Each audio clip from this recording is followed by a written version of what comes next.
That's enough! Stop crying, Christine! I'm tired of hearing you cry after every second when you don't get what you want! Christine! No! Sweetheart, are you okay? Open your eyes!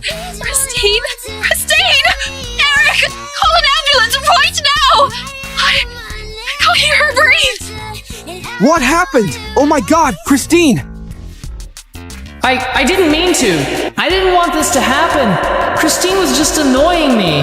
This is a joke, right? She's just playing a prank on me.